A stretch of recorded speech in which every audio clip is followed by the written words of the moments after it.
আপনি কি postal vote BD অ্যাপটি লগ ইন করতে গিয়ে দেখতেছেন আপনার পাসওয়ার্ডটি কাজ করতেছে না, অথবা আপনি কি আপনার পোস্টাল ভোট বিডি অ্যাপটির পাসওয়ার্ড ভুলে গিয়েছেন?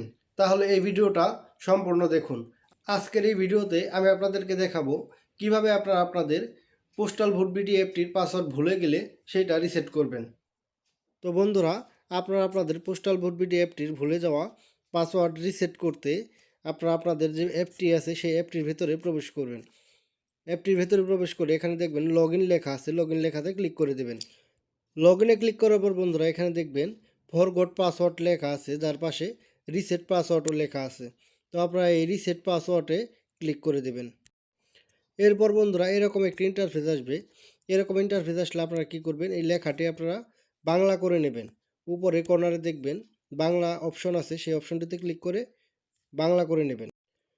তো বন্ধুরা, স্ক্রিনে দেখতে পাচ্ছেন আপনারা, বা আপনাদের অ্যাপ দিয়েও আপনারা দেখতে পারবেন। এইখানে যাওয়ার পর আপনাদের 3টি ধাপ পূরণ করতে হবে, তাহলে আপনারা আপনাদের পাসওয়ার্ডটি রিসেট করতে পারবেন। তো প্রথম ধাপে আপনাদের একটি ভিডিও বানাতে হবে। তো ভিডিওটি কিভাবে বানাতে হবে এখানে কিন্তু অলরেডি লেখা আছে। আপনারা লেখাগুলি পড়ে কিভাবে ভিডিও বানাতে হবে আপনারা ভিডিওটি বানিয়ে নেবেন। প্রথম ধাপে আপনাদের ভিডিওটি বানানো শেষ হয়ে গেলে দ্বিতীয় ধাপে এখানে দেখবেন লেখা আছে আপনাদের একটা হোয়াটসঅ্যাপ নাম্বার দেওয়া আছে।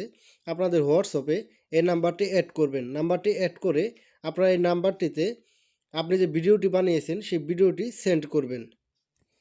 ভিডিওটি সেন্ড করার পর তৃতীয় ধাপ আপনাকে কি করতে হবে, অপেক্ষা করতে হবে।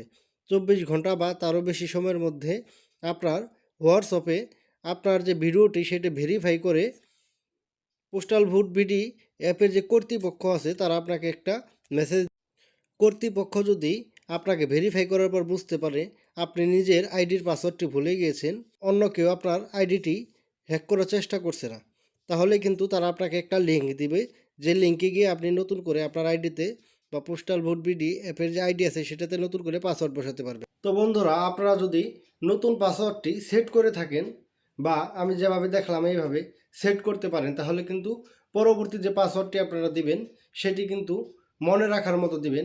এমন পাসওয়ার্ড দিবেন যেন আপনার মনে থাকে, এবং খুবই শক্তিশালী পাসওয়ার্ড দিবেন যেন অন্য কেউ আপনার পাসওয়ার্ডটি খুঁজে বের করতে না পারে। তো বন্ধুরা, আজকের এই ভিডিওটি যদি আপনাদের ভালো লেগে থাকে তাহলে অবশ্যই ভিডিওটিতে একটি লাইক এবং ভিডিওটি শেয়ার করে দেবেন, এবং পরবর্তী এরকম মোবাইল সম্পর্কিত ভিডিও পাওয়ার জন্য আমার এই চ্যানেলটি সাবস্ক্রাইব করে দেবেন।